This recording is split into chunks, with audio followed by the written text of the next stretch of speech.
Extra time, June 27, 2019. A huge show for you today because we have two legends in the studio. And no, Bobby and Dave, not you. No, arguably the greatest midfield in ETR history. Lori Lindsey, Patrice Bernier, controlling the middle. Yeah, I was moving my hands around. I was like, passing and tackling and big switches and reading the play. And neither of them are going to have a hot take about Christian Pulisic. I can tell you that right now. It was a rough assessment, Andrew. But more importantly, we're going to talk about Inter Miami and Luis Suarez. Tyler Boyd, too, and a couple Argentines. Extra time starts now.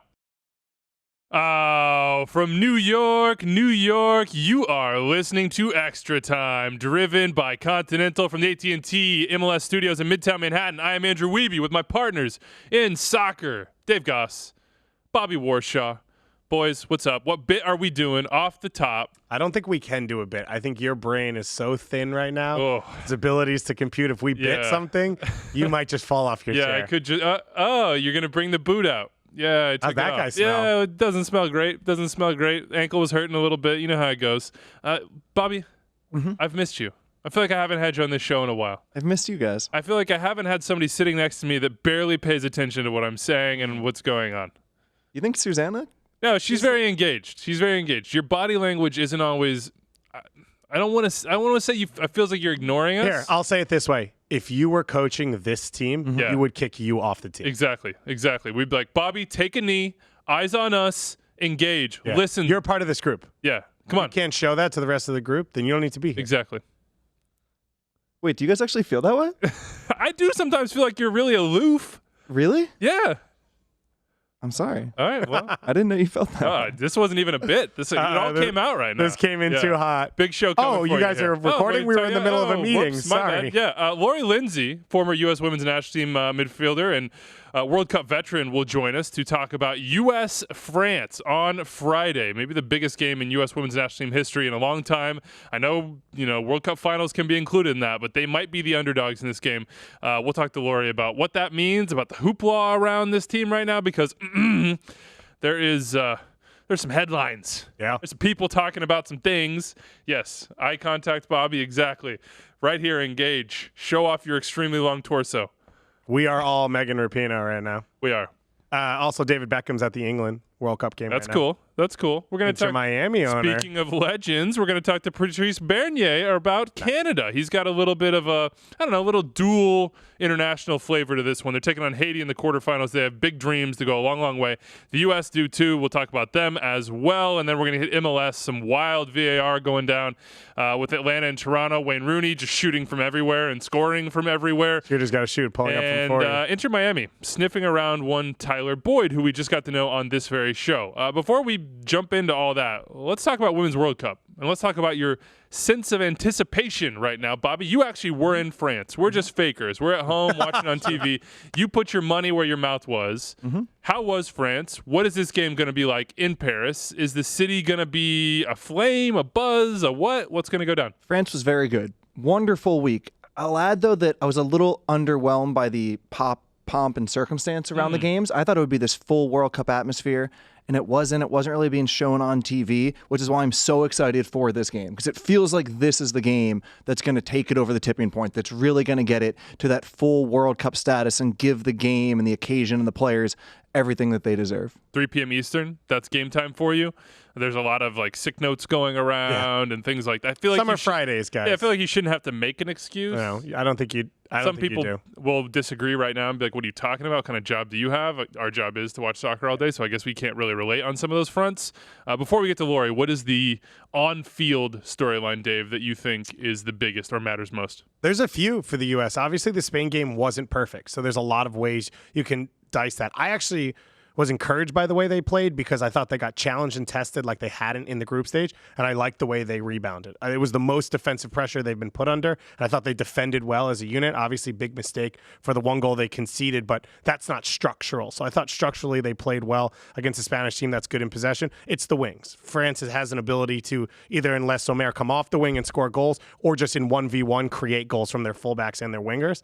And for the U.S., we have great fullbacks going forward in the attack, but not not always at times defensively. And when they do go forward and we lose possession, how are we ready to handle that? So that's the biggest test in this game for the U.S. And there are a few lineup decisions for Jill Ellis, and we're going to talk about them for about 2 days, and then the lineup's going to come out, and it's going to be exactly like it's just going to be the starting lineup. What is it besides center midfield, Julie Ertz or Lindsey Horan? Lindsey Horan has to be in, right? So my question is, if Ertz isn't the center mid, can she be center back? So that's another question. I think Dahlkemper's played phenomenal, but I think Julie Ertz needs to be on the field. Her ability to win the ball in the air, I think she does a little bit emotionally, but I don't want to see her in midfield for the U.S. in this game because of her struggles at passing at times. Let's talk to a former U.S. women's national team midfielder right now. Lori Lindsey is on the line. You can catch her on SiriusXM doing pregame and postgame shows around all of these women's games at the World Cup. Lori, welcome to Extra Time. Thank you. Thanks for having me. So let's just start off the top. And maybe I'm just a layman. Maybe I haven't been in situations that people like you have been and you're used to it. But Megan Rapinoe said she was looking for a blank show circus against France in Paris. She's definitely got it. The media microscope has narrowed in on her and this team for reasons that I think we all know. What is this like? Not just the media circus, but leading up to maybe the biggest game of your lives.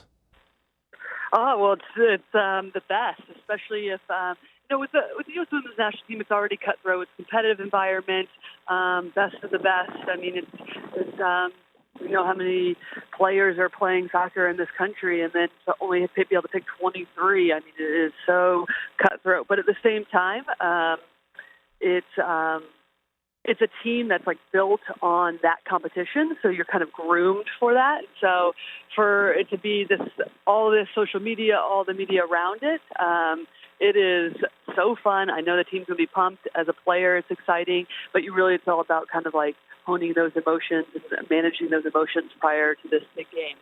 The best. It's so fun. That's what you're saying. In my mind, I'm thinking this could potentially be terrifying. That's why you're not on the team. Right, exactly. What is so fun about it? To be in that situation, because obviously the soccer part is fun. You're trying to win a World Cup. You have the ability to do so. But to be underneath this massive microscope, what is fun about that?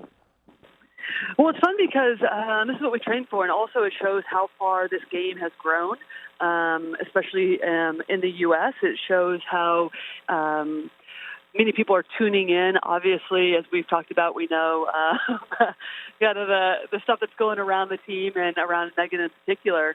But at the same time, it shows how much interest there is in this team, in this sport, and for us as athletes, women athletes, it's how much it's grown. So to be any sort of media around it and media attention, you are excited. You're excited, and you're excited to play this game on the biggest stage that people care about. So, it's more exciting than nervous. I mean, obviously there's nerves.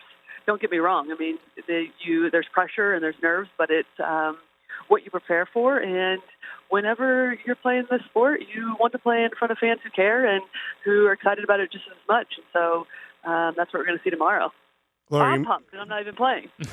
Lori, you got me pumped. I'm ready to go as well. When you look at this game, I'm so pumped. If you look at this game, and I said this to someone, and I think they looked at me like I was crazy, but since 1999 final, could you argue this is the biggest game in the women's national team history, being on the road, maybe not being favorites against the World Cup favorites in Paris?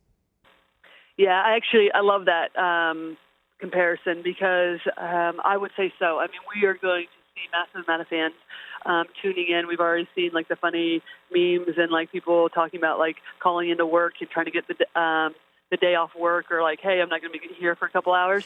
So, yeah, I love that comparison. I think so, absolutely. I mean, we've seen how big the 2015 World Cup was. I mean, even the 2011 World Cup. But, I mean, this is a whole new level, especially with just the sheer interest in this tournament up until now.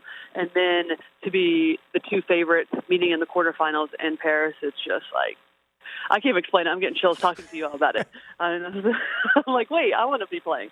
Laura, you say cutthroat, and I wonder how that plays out in the days leading up to this match. On the training pitch, what's going down? How are people fighting positions? Are there positions to be won for Jill Ellis?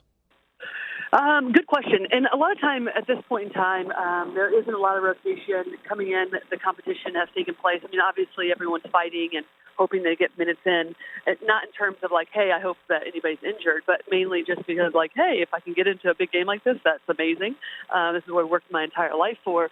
But at the same time, one thing that's special about this team is no matter how competitive it is and how much everyone wants to play, you start to see this team really rally around each other and support one another, and everyone knows their role at this point in time. It doesn't mean that you're still not fighting. It doesn't mean that you're not hoping that you get in, like I mentioned, but you are like, okay, no matter what, we want to win this game. That is the goal. That is the mentality of this team. So I don't expect a ton of changes. The only reason why we would see changes is obviously Lindsey Horan is likely to come in this game, obviously sitting out last one because of the potential yellow card trouble. But other than that, if Alex Morgan isn't healthy, then yes, I think I don't even know if we would see Carly Lloyd start. I would imagine she would still be brought in off the bench and see somebody like a Kristen Press or move into the starting role. But that's just my opinion. But at the same time, I wouldn't expect too much rotation. Going with the same group and similar substitutions, barring any major catastrophe or injury. Let's talk about how this game could play out. Fill in the blank at the end of this for me. The United States of America will win this game if they do. Oh, goodness. This is good. If they manage the game as well as they can. And what I mean by that is there's going to be highs and lows. There's going to be times, I think, in this game where France is absolutely going to have the possession. They're going to be on the front foot. They're going to feel the backing of their country, and we are going to be under pressure in a way that we haven't been under pressure. And so if we can manage that and weather the storm, we'll win this game. And on the flip side, France will win this game if we don't manage the game. Because I think the thing that separates this game out of any other is that they can match us in all aspects, technically, tactically, athletically, in a lot of areas. Even with Renard on set pieces, I think they pose a different threat to us. But they also have the experience. This isn't a team that's like Spain, who I thought were a fantastic side and didn't get enough credit. But they also didn't have that quite a bit of experience in some areas that we have. But France does. They've been here. They understand the pressure. These players are playing day in and day out in high-level games, and they'll have the experience and the backing of the country. We've seen France all tournament create opportunities against all their opponents. They've been one of the most exciting teams to watch. Obviously, the U.S. is a different test. Where do you see that attack coming from? What do you see the U.S. focusing on defensively to try and improve for this one? Defensively, I think we need to make sure that we're solid when our wingbacks get forward, Crystal Gunn in particular, and obviously Kelly O'Hara, but that we have cover. So we have cover with Dahlkemper, we have cover with Sauerbrunn, and that means if Julie Ertz is starting that sixth, that she needs to stay home and solidify in the back line to be able to potentially drop into that back line, because Leissamer, Henri coming out of the midfield, I mean, that is a potent attack with players who can finish but also distribute and keep possession in the final third. So we need to make sure we're not giving a ton away behind our wing backs. And what was the other part of that question? That was kind of it, what the focus was. Okay, great. The focus obviously is to win this thing, Lori, and that's the expectation for this team.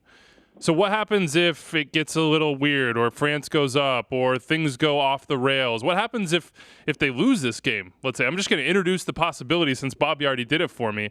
Like, what are the stakes for the U.S. national team? Help people understand that. Honestly, at this point in time, that's a very likely scenario that we could lose this game. I mean, I think this is a fantastic France side. I will say this: I think coming into this tournament, I thought I would have put France ahead of us. I think things have shifted for me. I think that it wasn't our best game against Spain. I think that's totally fine. There's ups and downs in these tournaments, but I would put us as the favorites. But it is a likely chance that we could lose. But at the same time, I think we're seeing, it kind of goes back to what I was saying earlier, which is we're seeing the evolution of this game. We're seeing people chime in talks about celebrations, right? how we communicate about this game in terms of different countries and how they play and the commentating around this. And there's just so many storylines and federation stepping up, FIFA stepping up, right? And so we're seeing the visibility of this tournament in a way that we haven't ever seen before. And so for me, it's a win-win when we're starting to have these higher level conversations. So regardless of what the scoreline is, people have tuned in, and I feel like will continue to tune in no matter what. It's good. It's going to be a tight game. It's tight margins. We saw in the last game, penalty kick opportunity for the U.S. late in the game. Alex Morgan steps up. VAR. Good question. Good Then question. Jill Ellis asked Megan Rapinoe to step up. How does that mentally affect Alex Morgan? What's the reaction now in the locker room between these players? If we go to penalty kicks against France, how do you see that playing out? Yeah, well, it is a great question. And when I look at that, it goes back to what I was saying about everyone knowing their role and knowing kind of like what they bring to the table, right? And we know Alex could have put that away, but when you start to introduce stuff like VAR and then there's time wasted, and I'm not saying that there was time wasted in that regard, but when time passes and you have your kicker starting to think about it, I think it was a smart move to be able to be like, hey, Alex, actually we're going to have Megan. She's our number one in terms of penalty kicks. We're going to have her step in. And to be able to do that, I guarantee everything in the locker room is totally fine. Alex will be fine. She'll know where she'll go if we do go into penalty kicks. And to be able to have a roster deep and to be able to have somebody that just took a penalty kick, as Megan did earlier in the game, to be able to step up and put that one away too, shows the mental toughness of this team and the ability to choose players and at different times when needed to be like, hey, we need you to step up, or hey, we're not going to utilize you. It doesn't mean that we don't value what you bring to this team. Megan Rapinoe is one of your best friends. We alluded to it at the top. She's had a lot going on around the world, inside soccer, outside soccer. She's going to have anything special planned out, like a nice goal celebration for maybe special someone or two new out there, color, new hair. I don't know, yeah. Oh, I guarantee there's something, right? I absolutely guarantee there's something. I've put money on it. She is absolutely going to be fired up, and I think the one thing about Megan is she is true to what she believes in. She'll show that tomorrow in the game. Regardless of her performance, she'll be able to draw attention to herself. I think we've seen that in this tournament. You could argue it hasn't been her best tournament, but at the same time, she's drawn enough attention to open up space for like a Sam Mewis, for a Rose Lavelle to be able to shine in this tournament. So there will be a goal celebration if she does. If she doesn't score, she will be participating in the goal celebration, and it is going to be a sight to see. But I think there's a lot of bravery on her end, and she'll be ready to go no matter what. I think we're all ready. 3 p.m. Friday. Nap time for me, so I'm going to have to keep the volume down, but I hope that I have reason to yell and whoop it up. Lori Lindsey will be watching as well. You can listen to her commentary on Sirius XM. She has pregame and postgame shows around every U.S. women's game at this World Cup. Lori, thank you so much for joining us. I hear we're going to see you in the studio maybe next week. Yes, that is true, and I'm excited. Thanks for having me. You all are awesome. It's a ton of fun, and I love the questions. All right, we'll see you soon. All right, thank you. Big thanks to Lori for joining us here and helping us wrap our minds around this. I must be just mentally weak. I think that's like a real possibility here because I don't know how anybody deals with this sort of situation and hoopla and pressure and stakes and everything that you've worked for coming down to 90 minutes. I don't know. Well, David, what is Andrew's mentally weak meter? Where do you think he's at? If he were a professional athlete. Listen, I'm crumbling today. Today I wouldn't even make it to the field. I'm like throwing up. I'm like, I don't even think you can host ETR today. No, That's how bad barely, you are. yeah. But in general, I would agree with you. Like when you talk about pressure, and this is what something someone brought up is like with everything that's gone on, how high are the stakes? How big is the pressure for them? This is these players' lives. Every single thing is, and I thought Lori said it best. It's impossible to get into this team. Once you get in, it's impossible to get a starting roster spot. On top of that, now you have to go out and you are always the favorites and teams are always gunning for you. And then add on everything they have to do off the field 100% of the time. It's not when they choose to be politically active. It's not when one issue comes up. It is 100% of the time, which is kind of why I don't think this all matters. Because it's just their lives. It's what they deal with all the time. And this might even be the easiest time for them to deal with it because they're in camp. And they can kind of protect themselves a little. And they're not walking down the street and having people comment to them about it. I mean, I don't know what the people in France know about what's going on and stuff. But I think it's a little bit different. So this is the one team in the one scenario where they could deal with this. and I could not even be in that camp right now. As a journalist, I would be freaking out. I can't remember a game that had more on the line for the individual players playing. And maybe I'm wrong about this, but when I think about the individuals on this team, they feel like the third biggest third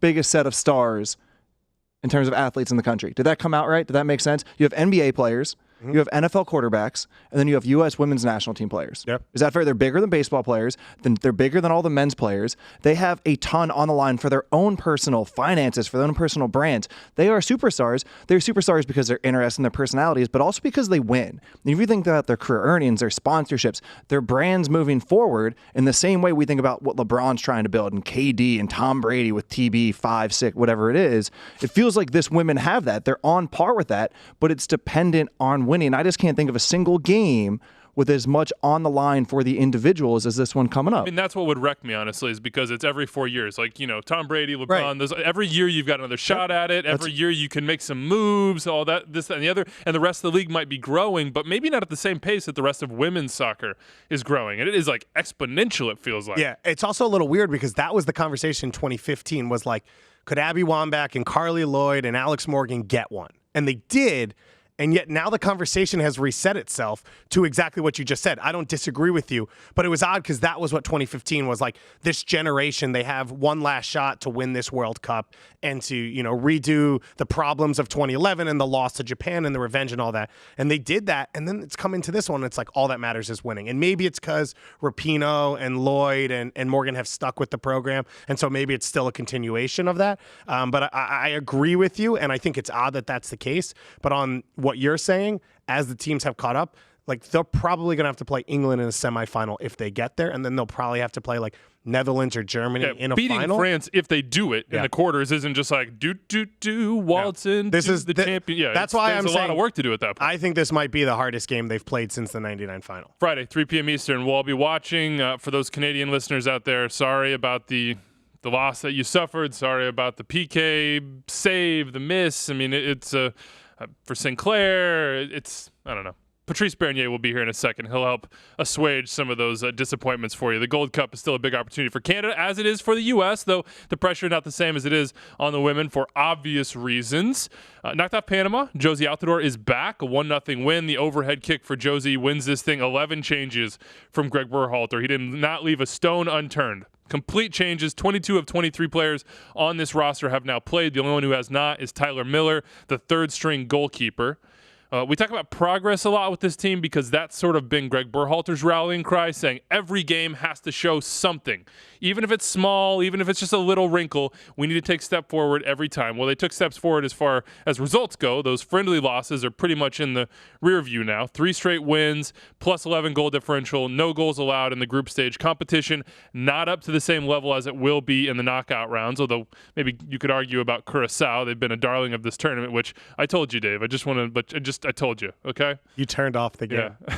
You turned off the game. I did turn off and the game. And they scored in the 93rd minute. I did. I was like, this sucks, man. That's how much you care. I was so disappointed. I just had to turn it off.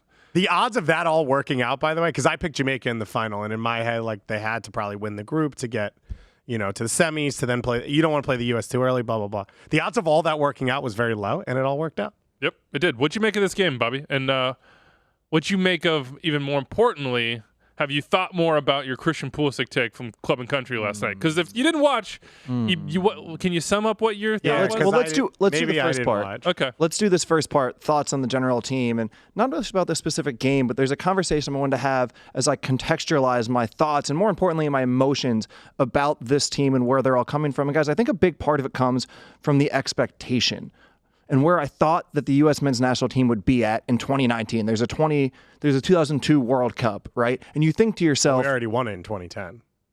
Wasn't that the plan? Never mind. Well, all right. That's what I'm trying to get at, though. Yeah. We get to the 2002 World Cup, and everything goes well. In 2006, and you think to yourself, the machine is running. The American soccer machine, and granted, most of that was put towards the men. That's another conversation. But this machine got running, and you think when America starts machines, the United States of America wins. And you just thought to yourself, this is where we're at in 2002? This is where we're at in 2006? Yeah, maybe it wasn't as good as 2002, but there's an upward trend. So you think to yourself, by 2016, by 2020, by 2024, my God, where are we going to be at when this machine is fully running? And we're just not there. So my thoughts on this team are based on that. So when I watched this game against Panama, yeah, I was a little disappointed. I was disappointed against Trinidad. I thought the U.S. scored 4 goals, but they all came in transition. None of them really fit the system Berhalter was trying to build. How are they? No, against Trinidad. 6 goals. Right, but 4 of them. The 4 that really changed the game. Gotcha. Were all in transition, which is not really what this team is based on. It would be nice if they could add that, but I'm not sure that was intended for what they were doing. This is all to say, I'm a little disappointed, Andrew. I'm not super high on it right now and what's taking place. I think they're moving forward under Berhalter, but it's just hard for me to contextualize where I thought that the group would be at by 2019. And I get that. I definitely get that. There's an element of fandom where you just you see success and you think, level up. It's like, oh yeah, we're going to make the exact amount of progress the next time and the next time and the next time. And inevitably that will lead us to where we all want to be, which is winning World Cups. And it just hasn't been that way. We're trying to reestablish ourselves in CONCACAF. We're trying to reestablish ourselves just as an identity as a country, which I don't know whether we ever had one from a soccer standpoint. So there's a lot of groundwork being done.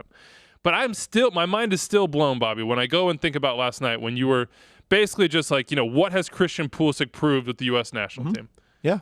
That shocks me because there have been at least a handful of games, big games, qualifiers, the game against Trinidad and Tobago, where he is the best player on the field. And he's still, 21? Is he 21?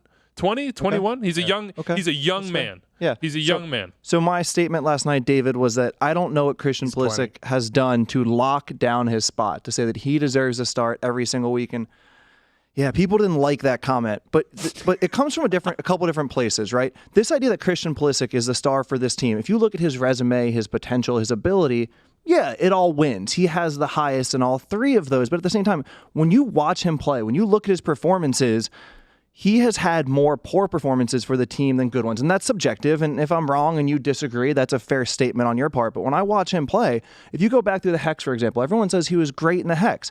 He was great against Honduras. He was great against Trinidad at home. He was great against Panama at home. He was great in the games that you expect a good player to be great in. We've had this throughout the history of men's American soccer, that players have done well in the Hex, in CONCACAF qualifying, at home. But if you look at both Mexico games, if you look at both Costa Rica games, if you look on the road at Trinidad, in the hard games, he didn't play that well. And then you look more recently in a what have you done for me business, he didn't play well against Guyana. He wasn't good for most of the game against Trinidad until they scored the 4 goals. And yeah, it was a fantastic 30 minutes. He wasn't good against Italy. He wasn't good against England. He wasn't great against Ecuador or Chile. He wasn't great against Bolivia. And yes, Dave Sarakan and all the variables around that, everything Christian Pulisic has gone through since what happened with Dortmund's bust. I understand all of that, but I still don't know how you watch his performances and say that guy has shown that he is a must-have in this team. And I also cite a guy like John Anthony Brooks. John Anthony Brooks, the most talented center back in this group. When he plays in CONCACAF games, he doesn't play well. John Anthony Brooks is better in the Bundesliga against Bayern Munich than he is against Honduras. Why that is, I'm not sure, but it's a thing that happens, and I'm perfectly willing to say that it's a thing we should be aware of with Christian Pulisic, for as great as he is at the club level, if he doesn't do it for the national team, which by my eye, he hasn't, I understand if you disagree, I don't understand why he gets to get written down in pen without putting in those performances first. I wouldn't disagree with you. I'd say name 10 players in any of those games that did perform well. Okay, so this is the second part to the question, David, and this is what people have pointed out. Who takes a spot? That's a very fair point, but to me, that's the second part of this topic. The first thing is, has the player, through his performances, locked down the spot? Not if there's no one else that can play. Well, that's the next part, David. To me, the answer for Christian Pulisic in that is no. Right? He has not locked it down. Then you have to open your brain to the possibility of who else has, and the answer to that is also no. So then you circle back and you play him and you decide to keep him on the field, which is obviously what should happen. I'm not suggesting that Christian Pulisic doesn't end up in the starting lineup, but to say that he has performed well enough, especially given his ability, especially given the idea that you want to continue to push him. And you take the Bob Bradley quote related to Carlos Vela. I want you, Carlos Vela, to be Leo Messi. I know you might not be able to, but I'm going to hold you to that standard. And if you don't, that's not good enough. Keeping that in mind, I'm not sure why you have to have him in Penn, even though you might decide he should start in the end. Let's start with the fact that Carlos Vela is 28, and it's taken him 28 years to get to the level he's at right now. He's never played this well in his entire life, this consistently. So maybe that gives you an eye into talent and how you need to continue to give it opportunities, because you can't teach that. The things Pulisic can do well, you can't teach. You can't go and find Jordi Mihailovic and say, hey, you need to be explosive with the ball at your feet and change the game. You can't just add that. On top of that, I would argue that I think Pulisic's playing out of position in this group, and I think he draws a lot of attention that makes Tyler Boyd and Paul Arriola's life easier, and it will be even better with Josie Altidore on the field, which I think was evident yesterday. So I would argue that part of his role on the field isn't his personal production. It's his effect on the game. When he floats wide and Paul Arriola comes in field and two guys follow Pulisic wide, that has now changed the game for the U.S., and now you score a goal against Guyana. Moments like that, that's part of what he can bring to this team. And if your argument is someone else can perform better in his spot at that one of those 210s, then I don't think the conversation becomes he's out of the team. I think it becomes he gets to slide out wide and prove that he can be that player. The argument is not that he shouldn't start. It's never been that he shouldn't or will not start. It's that don't put him on a pedestal. Yeah. Am I understanding Do that not right? put him on the pedestal, exactly. And Andrew, I almost relate this in a weird way to romantic relationships. And so often people give someone their heart, they give someone their hopes and dreams, and then they treat it poorly and they stay with that person. Like, if this country is going to put our heart and soul when it comes to soccer into Christian Pulisic hands, I don't understand why we don't hold him to the highest standard. And it's fine. It's fine if you say he's a very good player, and it's fine if you to say he deserves to start. Maybe even that his performances have been fine. Which, by the way, I thought he played well against England on the road in a tough scenario. Okay, for it. all right. Then I apologize. I'm sure there might be a couple others in there that I missed, but still. But I have no problem being the one to say, Christian Pulisic, I believe in you so much, but it hasn't been good enough until it is a little bit better to the point that you are playing what I envision with a $70 million sale to a club like Chelsea. Then I'm going to keep your seat a little bit hot. This is very much for you the Bob Bradley, Carlos Vela thing, which is I respect you. I think you're a great player.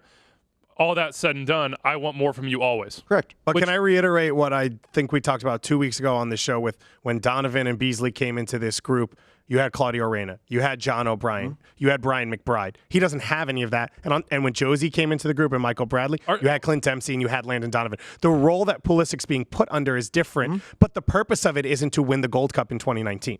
The purpose of it is that Christian Pulisic is the leader and the player that you want him to be for the national team in 2021 World Cup qualifying, at the 2022 World Cup, and most importantly at the 2026 World Cup, arguably for U.S. fans, whatever that is. That's what you're looking for from him, and so you can say that the performances aren't good enough. I would argue there isn't anyone that can make those performances for you in the way that the system is set up and the way the national team is right now. And so moving forward, if you believe in him, which I think Greg Berhalter does, and which you admitted most U.S. fans do, then you need to continue to put him in that spot, at least before you have enough of a sample size to say, you know what, I'm sorry you're not this player, and Christian Roldan is. But right now, you don't have that. Paxton Pomykal is, or whatever. Alex Mendez is. Right now, you don't have that, and so there's no reason to move off it. And I guess Bobby's point, but in the end of that, you become a semantic, which is he starts every game or his name's in ink. Either way, he's out there in the starting lineup. Yeah, it's a good point. Look, and I think Josie Altidore, from your point last night, in the same vein, is a better point, because I think Josie's injuries, his inconsistency, that can give you an opening to say, you know what, maybe we do need to look at a different option here. Maybe Gyasi Zardes can work well for us in this tournament, but maybe long-term it's Josie or somebody else. There's really only one decision, I think, for Greg Berhalter against Curacao on Sunday, pregame and postgame, of course, club and country, and that's up top. I would expect the rest of the team, after making 11 changes, to shift back and be the one that we saw against Trinidad and Tobago. I like the quote from Will Trapp saying, hey, I understand why Greg did this. It's to give everybody ownership, because now everybody does have ownership in this run from top to bottom on the roster. It was, I think, probably a really good man management move, and by the way, it worked out from a results perspective as well. So now looking ahead to Curacao, what should Greg do? What should the U.S. do? What would represent progress? Obviously, a win is the base expectation, but what do you want to see, and how do you want to see it? Man, that's a really good question right now, because one point that Doyle made on the show for Club and Country last night was that the ideas are getting implemented. You can see consistent patterns. You can see consistent movements. What worries me that the players are getting into those final moments, because remember, a coach can get you 90% of the way. It is a coach's system that puts you in the optimal spots to then make a play that scores you a goal. But you also have to be you have to be able to make the play to score that goal. And Andrew, that's what worries me a little bit, that if you look at the players that were on the field last night, they got into decent moments and they didn't capitalize on them. So you go back to the first 11, you say, are they continuing to do those moments? But I actually think the emphasis is a little higher. That, to me, is the bare standard at this point, which it probably should be for every team. And that's true for Major League Soccer, too. If you don't have ideas, you don't have consistent patterns, then you're just out there kicking a soccer ball. It's up to the players to now execute. You're in this moment. You have this ability to play this ball across. You have this ability to slip a little pass to the winger running behind. You've got to execute it. So you just want to see execution. Curacao is a team, talent-wise, though, as Doyle did say last night, this is not a team of plumbers. These are pros. These are guys in the Netherlands. There's a lot in the lower divisions in England as well, to go and say, you know what, hey, do it. This is the idea. Now execute it. Create goals. Create those beautiful moments. Create the soccer that we want to play. Show us which we should what acknowledge. We've been. Amidst my concern, the fact that we're talking about executing ideas is a step forward, because we've really had attacking ideas in the past. I'm not sure. So, yeah, I'm a little bit glum, perhaps, but just in what I'm saying, where the standard we're at feels like a step forward. Before we get to Patrice here and talk Canada, because they've got some dreams as well in this Gold Cup and maybe more attacking talent than the U.S. You could actually debate that, which is incredible for Canada. What's the big key for you? And would you go Giassi or Josie? I don't think there's a question there. It's Josie Altidore. Like, there's no question that when he's healthy, he's, if not the best striker, the best player in the pool. Like, you just watch what, even in the Trinidad and Tobago game, that layoff, that flick, no one else can do that in this group. And he does a lot of the things that you have Giassi's artist doing. And when you talk about execution, we talked about it a little on the last show. Giassi was in the right spot every time against Trinidad and Tobago. The layoff's just a little bit too hard. The layoff's just a little bit too soft. It's not in the right spot. Josie has the ability to do that. And then on top of that, add more elements to his game. Curaçao's going to sit back. It's going to be similar to the Guyana game. They have a lot more weapons in the attack, but this is a team that's going to sit and defend deep because they don't have natural center backs. And so that's what they've done against Jamaica. It's what they did against Honduras. And Room, their goalkeeper, bailed them out against Honduras. Also, bad finishing.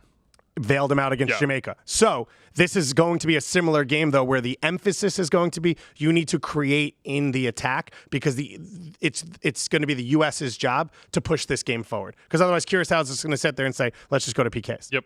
Sunday, U.S. Curacao. Club and Country has pregame and postgame. Haiti, Canada, Costa Rica, Mexico on Saturday. What do you guys think? You want to talk to a legend? Yeah? Patrice Bernier is on the phone now. You know him from the Montreal Impact, from the Canadian national team, and RDS and a bunch of other places. Patrice, what's up, man? How's it going, guys? It's been a while. It has been a while. It's been too long. Too long. Yeah, Jinx. Yeah, look, this is a big game for you. Although Patrice was golfing last week. True. So we tried to get Patrice. He's a man. He's a man in demand. He's a man in demand. Haiti, Canada in a quarterfinal, 7 p.m. Eastern on Saturday. This is an interesting matchup for a lot of reasons based on the Gold Cup right now, but it's an interesting matchup for you, Patrice, because while you had 50-plus caps with Canada, my understanding is the bloodline goes right back to Haiti. Yeah, like you said, my father, my mother, Haitian, my roots, that's Haiti. Father came in 1971 to Canada and established himself here. And I was born in Canada, and the Canadian national team, the Canadian program, the CSA, has allowed me to grow into the international ranks from the under-17. I got to go to a World Cup, then under-20s Olympic team, and then to the men's team to represent Canada 56 times. So it's kind of like, you got one side where you have your roots, your bloodline, where everything started, and then the people who, the country who allowed you to establish yourself, to grow as a footballer, and to have an international career. I was talking to you guys a bit earlier, so it's like having, two families. One is your biological family, but you were brought up by another family. So your ties are like, you're connected to the actual family that you have, but you have a bloodline of people. So I look at it as it's a win-win.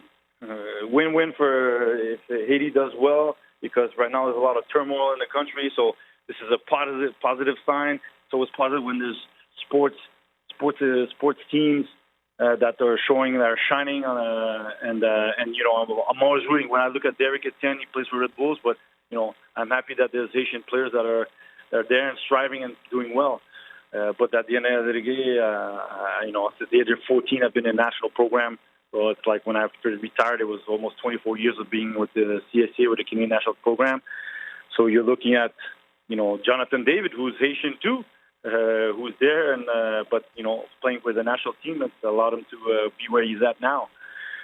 So it's going to be a tough game to watch with my father. But, I'm happy for both sides because it shows that both programs have progressed. I think Haiti has done well in the past few years, where it's shown that it's always difficulties, change of coaches and resources, but seem to show a lot of promise. And this team they are where they are right now because they did well. They finished first in the group with Costa Rica. Who would have expected that? So Patrice, I want to ask you about Canada. We'll really dig in. Before I do that, you're watching with your dad. Is he going to be rooting for Haiti or Canada? Or I feel it's going to be funny because they kept rooting for me playing for Canada, but now it's your roots. It's where my father was born, raised. Everything that I learned from the music, compas to the Creole, it's from there. So it's going to be interesting. Pretty sure deep down, I think he wants to see Haiti rise and perform. But he knows I've played for Canada and where the program was, how it is. It's helped me be who I was in terms of a player, and still connected in somewhat with the CSA. So it's like you're watching a game, but you're kind of like, this would have been nice if they had been in the same group with a draw. Well, that's not the case. This is a huge match for Canada. I remember Gold Cups of recent past, Patrice, where there were no points to be had and no goals to be had. And now we see this Canada team rising, as you said, flying on the attacking side, figuring things out organizationally. John Herdman has them going. It has to make you feel good, but maybe a little bit wistful as well, that maybe having a foundation like this would have helped your generation achieve a little bit more. What are the feelings for you right now as you see this team perform?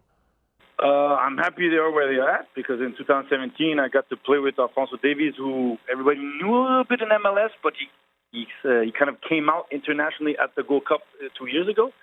And now to see that there's all these young players with talent, and I already knew Osorio from Plague TFC. I'm happy that he's now in a system that allows him to shine and play to his qualities. Samuel Piet is now there. He's got 44 caps. And to see his age, I was getting my first cap. So there's a lot of progression. I look at what Herdman is putting in place, and I'm like, man, in 2007 when we did well in Gold Cup, how come we weren't able to keep going forward, to use that positive performances and put it into World Cup qualifiers? But I'm happy in terms that the program has to grow because after that, 2011 didn't do so well. 2013 didn't do so well. 2015 didn't do so well. So you're looking, what's the issue? It's not a talent base, and now there's good foundations. I think there's something that's been put in place by Herdman in terms of a brotherhood, a sense of Canadian pride, coming to play for the jersey, not seeing what the jersey could do for you, but what you could do for the jersey and the country, and seeing all this young talent. Because you looked at it the other day when they played Mexico, they didn't put the starting line for the Martinique game, but you're able to say, man, Scott Arfield is on the bench, but you got up front Cavallini, you got Davies, you got David, you got Hoylet, Osorio. In the midfield, it just seems like it's condensed, but it's a good thing. You got Marcani Kai that has to kind of play left back. So this is very positive. But the irony is we've always been known as a defensive country, and now we have a lot of offensive tools, and our defense is maybe our weaker point right now. So, but it's and I'm happy for Atiba because he'll probably be finishing knowing that I'm going to leave this program in the right direction, and where I hoped it could have been like that for my whole career, international career. But now he's like, man, I can at least finish knowing this is what it feels like to be in the Canadian national team program. That's I can't say dominant, but confident. And that's not afraid of anybody. Patrice, you mentioned it, so I have to get your answer on it. And we've already done fill in the blank the show, so now we're going to do multiple choice. At left back, Patrice Bernier would start option A, Mark Anthony Kaye, option B, Alphonso Davies, or option C, other. I would go with Mark Anthony Kaye because you could put Alphonso Davies down in the left wing. And Bobby, I know I read what you do. You break down a lot of this stuff in terms of tactically. Mark Anthony could be an extra midfielder. Left backs, right backs these days are not necessarily just wing backs. They're inverted. They come in And Mark Anthony could be an extra midfielder as a left back that comes in and interchange with Alfonso, who comes into the lines and who goes wide in the touch line. So I would see Davies. He's so threatening with his pace, and he has one-on-one. He's got that quality. I would want to see him in the final third. And Mark Anthony, if we forget, he played in USL Louisville as left back. So he's played the position, and he knows it. And when I got to know him in 2017 at the national team, he was playing in the back, and he wasn't even in midfield. So, and he's an offensive tool. Martinique, you saw once or twice he was able to go through and threat and get some threatening balls from Osorio and Davies. So I see Mark Anthony Kai as a left back, starting left back for me. And for you, going into Haiti specifically, what's your front line look like? My front line, David, Hoylett. That's the way I see it. Yes, Cavallini. It's not necessarily because I wouldn't want to put Cavallini, but I think with David and Davies, you got the threat by pace and behind the line. And Hoylett is a bit more of a playmaker, likes to have the ball, and you need variety in the type of players that you have up front. So you got two that can, are young, youthful. They can go at you at any time, but with pace.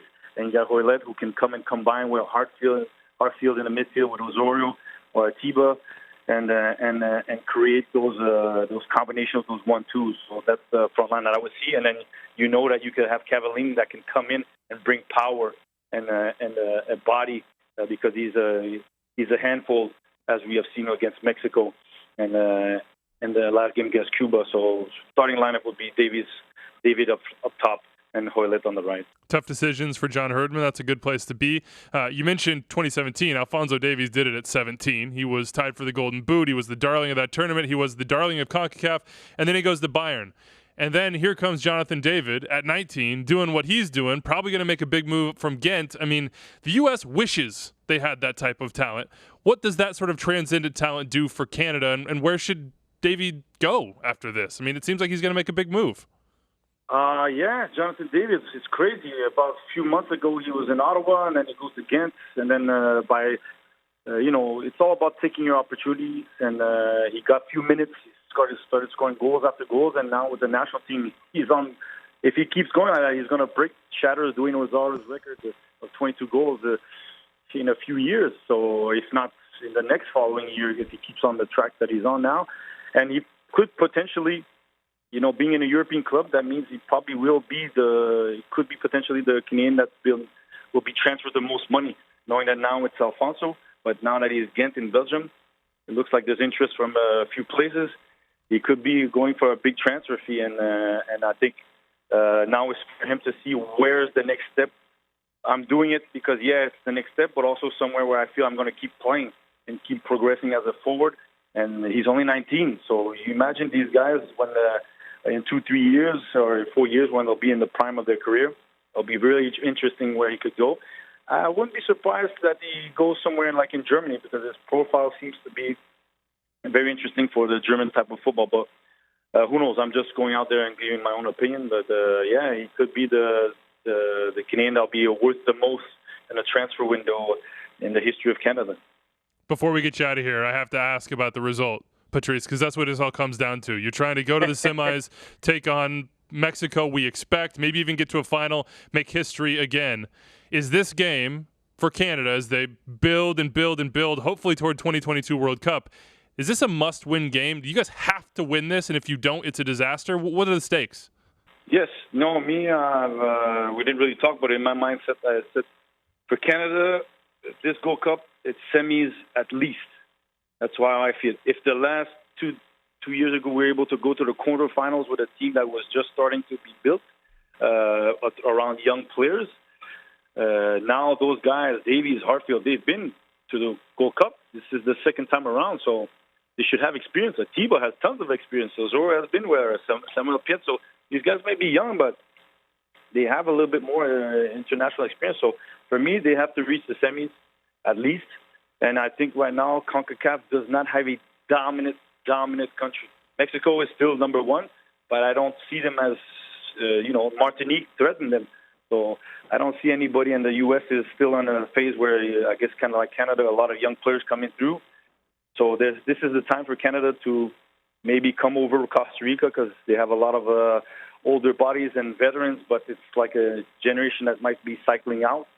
So this is the moment for Canada to show itself on the CONCACAF stage and tell the world that, I think we're going to be somebody that people have to watch in the next coming years as a CONCACAF team that could, I won't say threaten the U.S. and Mexico, but be in that third or fourth spot and establish themselves with the talent that we have. Would love to see it, Patrice. Would love to see it. Would love to see Canada in 2022 as well. You can follow Patrice RDS doing work in the soccer sphere up there in Montreal as well as on Twitter.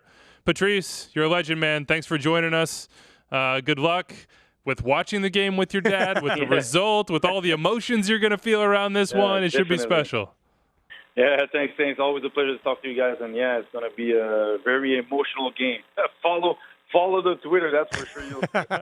We will, man. We will. Thanks for joining. All right. Thanks, guys. Oh, to be a fly on the wall in Patrice Bernier's living room as he and his father watch this game. Canada trying to make some history. They've got big dreams. So do the U.S. Gold Cup coverage going down this weekend. Club and Country pregame and postgame around that U.S. game on Saturday. Canada coverage will be there as well. Some MLS going on last night during the Gold Cup. Wayne Rooney, he's been having some heat checks all year, as Pablo Maurer, MLS this on Twitter, and you know him from The Athletic, has repeatedly pointed out. Apparently opposing goalkeepers did not take note because Rooney scored from like 70. Just turned, saw the opening, punted it. It's different, though. You don't normally see guys like on the run hit this. Normally it's like I get the ball at midfield, I turn. Get my head up. And then I realize and I chip it. This was like he was on the run, and it was like he was pulling up from 20 yards out and just trying to hit it with laces. Yeah, a little bit of a Steph Curry in transition moment there. Boom. Boom. Hit him with the water. And that photo as well. The photo was incredible of the goalkeeper reaching, never going to get the ball. Big goal for Rooney. I respect that you didn't say Brian Rowe's name there. Yeah, I didn't let want him get on there. It was already a tough moment. Goalkeeper union and all. Yeah. Not Brian Rowe's fault. I want to point that out. Yeah. I just want to say, fantastic play by Rooney. It's a goalkeeper's job to be off his line, help squeeze the field. If a guy bangs it on you from 75 yards, it is what it is, but not Brian Rowe's fault. Someone else on a different game in MLS last night also tried it. It did not go in. Yeah. FYI. Yeah, these things happen. We've talked about VAR at the Women's World Cup, and of course it rears its head in MLS as well. I'm still a big supporter. There's a weird moment last night. Atlanta, Toronto, I think they were doing trying to set up for post-game interviews. They'd blown the whistle. The game was over, and then Atlanta goes back, and they're going to tie the game, and then Pity Martinez goes, whoop, blazes it over the bar. Yeah.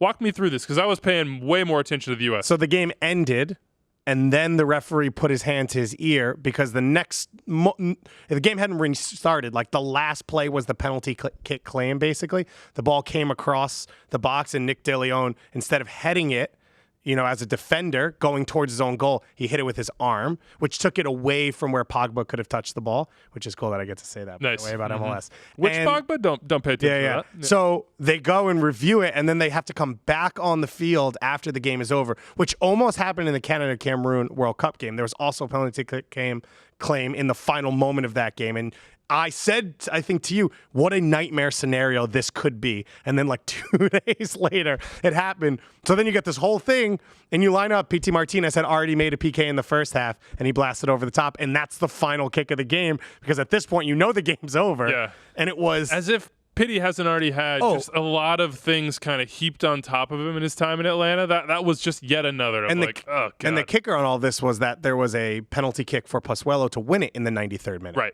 So, that was this game is out of control, off the rails, and then it proceeded from there. Greg Vanney walked over to DeBoer and the coaching staff, and you could see him be like, I have never seen anything like that. Throw your hands up, man. Let's get to the mailbag. 401-206-0MLS. Here tell that Inter Miami are after Tyler Boyd. So says Paul Tenorio, who has some pretty good connections with Inter Miami. Just saying. Paul McDonough from back in the Orlando days, those two know each other decently, so there's reasons to believe here. They say that there's a discovery claim by Inter Miami on Tyler Boyd, and they are in discussions to sign. We had thrown it out there in the last show that like $2 million is actually pretty affordable for a lot of MLS teams, and a lot of MLS teams have spent that much or more on worse or the same quality of players. and they haven't worked out, at least this one would be a U.S. national teamer. We've got some mail as well, because this is splitting some opinions. Yeah, we have an unknown fan who said, guys, I love MLS as much as the next dedicated listener, but please, no Boyd to MLS talk. We have to let our brightest stars shine in the most challenging places until MLS can become a league of choice like Serie A, La Liga, and Premier League. If he's at Besiktas playing Champions League, that is the best for the national team until we're at that level. Let our star core players play in Champions League. Unknown from unknown was watching a lot of Ankara Gucu last year, I bet, huh? Just like, oh, man, doing real well for the Capital Club, big Superliga guy. Well, he made a move up. Level. Yeah, no, but he made a move up. He might, yeah. Oh, yeah, he might. Besiktas is the club that is rumored to be in for him. Inter Miami, Tyler Boyd. Inter Miami, Julian Carranza, 19-year-old Argentine from Banfield, $6 million on that one, they're saying. Inter Miami, Estudiantes, Matias Pellegrini, maybe $10 million there, maybe Luis Suarez. Bobby, what do you make of the initial salvo of Inter Miami rumors? I just want to say you're nailing it on the pronunciations today. The Spanish ones I do pretty well with. You take me outside of Spanish, like in English. Yeah. That's right. Yeah. You take me out of English, I'm drowning. All the rumors, man. Give us all the rumors. I just will say that I hope that they sign like a random Zlatan-esque name. I get why they wouldn't. I know the whole soccer and the money reasons, but I do kind of hope they swing for the fences on a Suarez or a Messi. So I think they will. I think when you look at Atlanta and you compare it to what they're going to do, I don't think they're going to get a Joseph or a Vela in their prime. I think they're going to go with two young guys, similar to what Almiron was, similar to what more like Villalba was. Yeah, then and then I think they're going to go with a Suarez. And this makes sense here because Suarez would be your big dog, and then you have Carranza and Pellegrini that you're kind of like you're going to develop young players and sell on. You're developing, selling them. I mean, Boyd, you would think if it's $2 million and you sign him to a long-term deal, you'd think you could get him on TAM. Yeah. So you would have to, by the way, because you can't spend a DP slot. He's not good enough. Sorry, he's not a game changer in MLS at that level and at that position. But when you look at McDonough, you look at a guy who signed Barco, who put together Almiron. So this is how he has built teams in the past, and I would expect to see that again. We have a nice little question here from Derek Ashleman who says, speaking of Savarino's move, what about Boyd to RSL? Wouldn't that be perfect? Savarino would have to be sold first. I think it could work. I don't know if Tyler Boyd is going to be, I don't know, a lot of mountains in New Zealand. Not, I'm just saying. Well, snowboard and surfer culture is the same culture. I guess he went to Ankara. So if you're going to like the steppes of Anatolia. If he's a Powderhound, then he can go and he'd still be happy. True. Do you want MLS or US next? Let's go MLS. We've talked a lot about the US. Not a hard argument to make that the Revs are both a good villain for the second half of the MLS season. Some brutal, grinded out players plus big bad Bruce, yet also could be the plucky underdog. Which one is it? Who are the brutal, grinded-out players on the Revs? Like Wilfried Zahibo? Is he the only one? I don't know. Maybe him and Jaleel? Yeah. Caicedo. Caicedo is a legit D-mid, by the way. Yeah, for sure. He covers ground. Yeah, I mean, Caldwell's definitely not that. I think it's definitely more plucky. Like, Bruce would be the only one that people might root against just because of the U.S. Trinidad and Tobago thing in the World Cup. But to me, they feel plucky. To me, this is like the team that everybody was like, woohoo, something's wrong there. And Bruce comes in, and everybody's like, oh, yeah, maybe Bruce is a cool guy. Like, maybe he can relate to these players. And I don't know. Nobody expected anything of him. So everything they do now is a positive. Can I throw out a Revs-related hot take? Sure. If Juan Agudelo continues to perform at the position he's playing at, he should be in the running for one of the 210s on the U.S. national team. It's almost the perfect role for what he's doing for the Revs. Only if he does it next to Jose Villarreal. It's not that hot a take, Bobby. You could do it instead of Pulisic, then you'd have all your worlds would combine. You're looking for that competition for Christian. There you got it. You're doing this thing, David. Yeah. You're doing this thing. It makes me want to hit you with my computer. I know I am. Don't do that. Final one here, Matt from Red Bull Arena. I'm on the fence about driving down to Philly for the USMNT game on Sunday. What's the best case you can make to get me and others all over the edge to go to the game? I'll take this one because they could get over the edge themselves. They could blow up, right? This could be the game where everything Berhalter's been trying to do and the talent that he has with Pulisic and McKennie and maybe Josie and Tyler Boyd, that you could see them put all of these pieces together, both combining the ideas and the potential talent that they have on the field into the soccer game that the American men's team's fans have been waiting for 3 decades. Okay, I liked that. That was on the field. I'll just say that Philly is awesome. I love Philadelphia, and it's a really fun game. Or place for U.S. games, as it has been shown in the past. So just go to have fun.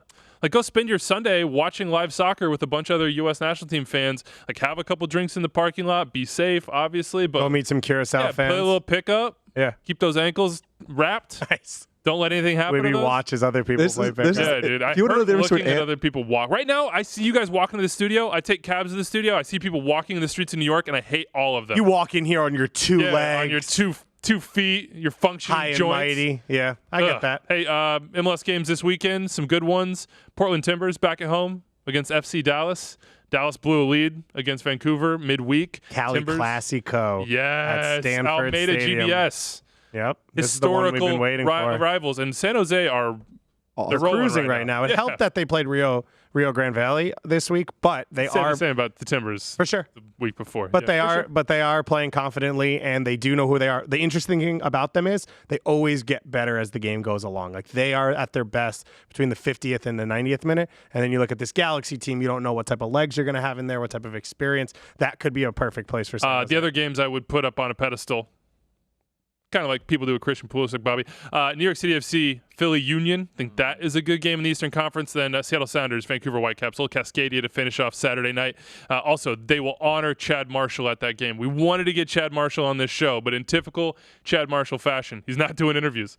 Not even for a fellow Stanford Not guy. even for I used the Stanford card. I actually didn't. I should have used the Stanford card, but I don't know if Chad stopped watching Stanford games after he left, so he doesn't know who Bobby is.